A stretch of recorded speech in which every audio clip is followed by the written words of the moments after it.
اعوذ باللہ من الشیطان الرجیم بسم اللہ الرحمن الرحیم۔ سورہ آل عمران، ترجمہ اور تفسیر، آیت نمبر 18 سے آیت نمبر 22 تک۔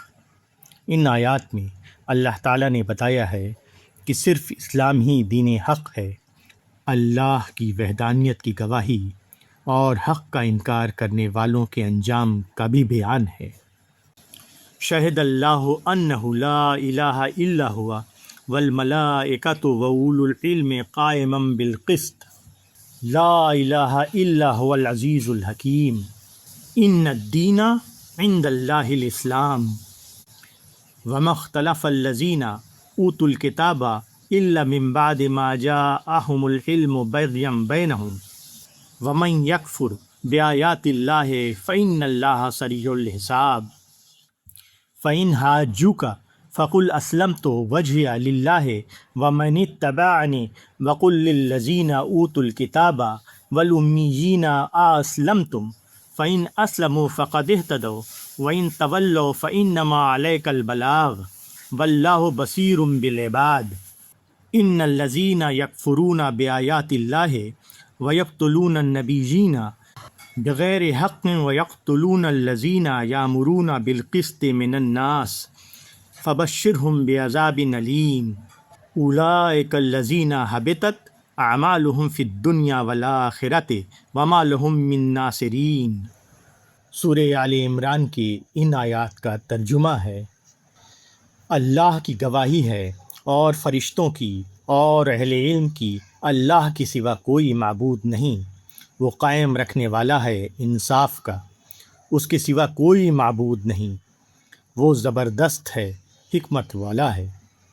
دین اللہ کے نزدیک صرف اسلام ہے، اور اہل کتاب نے اس میں جو اختلاف کیا وہ آپس کی ضد کی وجہ سے کیا، بعد اس کے کہ ان کو صحیح علم پہنچ چکا تھا۔ اور جو اللہ کی آیتوں کا انکار کرے تو اللہ یقیناً جلد حساب لینے والا ہے۔ پھر اگر وہ تم سے اس بارے میں جھگڑیں تو ان سے کہہ دو کہ میں اپنا رخ اللہ کی طرف کر چکا، اور جو میرے پیرو ہیں وہ بھی۔ اور اہل کتاب سے اور ان پڑھوں سے پوچھو، کیا تم بھی اسی طرح اسلام لاتے ہو؟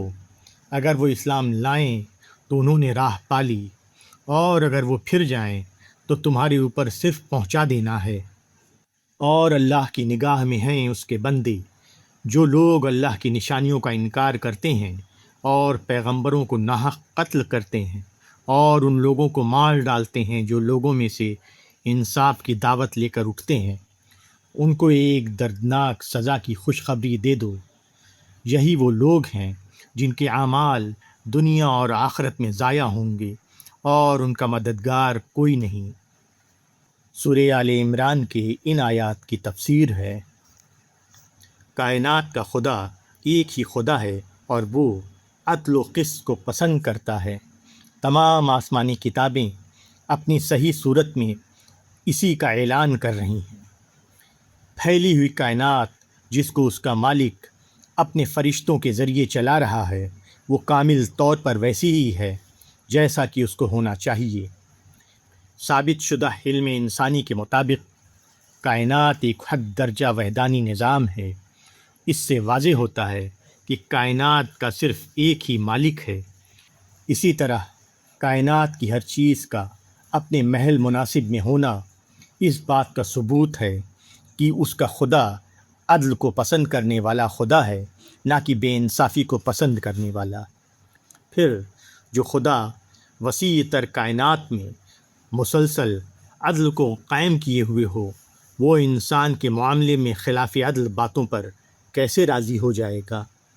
کائنات کی ہر چیز کامل طور پر مسلم ہے، یعنی اپنی سرگرمیوں کو اللہ کے مقرر نقشے کے مطابق انجام دیتا ہے۔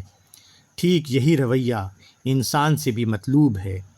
انسان کو چاہیے کہ وہ اپنے رب کو پہچانے اور اس کے مطلوبہ نقشے کے مطابق اپنی زندگی کو ڈھال لے۔ اللہ کے سوا کسی اور کو اپنا مرکز توجہ بنانا یا یہ خیال کرنا کہ اللہ کا فیصلہ عدل کے سوا کسی اور بنیاد پر ہو سکتا ہے، ایسی بے اصل بات ہے جس کے لیے موجودہ کائنات میں کوئی گنجائش نہیں۔ قرآن کی دعوت اسی سچے اسلام کی دعوت ہے۔ جو لوگ اس سے اختلاف کر رہے ہیں اس کی وجہ یہ نہیں ہے کہ اس کا حق ہونا ان پر واضح نہیں ہے، اس کی وجہ ضد ہے۔ اس کو ماننا انہیں داعی قرآن کی فکری برتری تسلیم کرنے کے ہم معنی نظر آتا ہے، اور ان کی حسد اور کبر کی نفسیات اس قسم کا اعتراف کرنے پر راضی نہیں۔ سیدھی طرح حق کو مان لینے کے بجائے وہ چاہتے ہیں کہ اس زبان ہی کو بند کر دیں جو حق کا اعلان کر رہی ہے۔ تاہم خدا کی دنیا میں ایسا ہونا ممکن نہیں۔ داعی حق کی زبان کو بند کرنے کے لیے ان کا ہر منصوبہ ناکام ہوگا، اور جب خدا کے عدل کا ترازو کھڑا ہوگا تو وہ دیکھ لیں گے کہ ان کے وہ اعمال کس قدر بے قیمت تھے جن کے بل پر وہ اپنی نجات اور کامیابی کا یقین کیے ہوئے تھے۔ سچی دلیل خدا کی نشانی ہے۔ جو شخص دلیل کے سامنے نہیں جھکتا وہ گویا خدا کے سامنے نہیں جھکتا۔ ایسے لوگ قیامت میں اس طرح اٹھیں گے کہ وہ سب سے زیادہ بے سہارا ہوں گے۔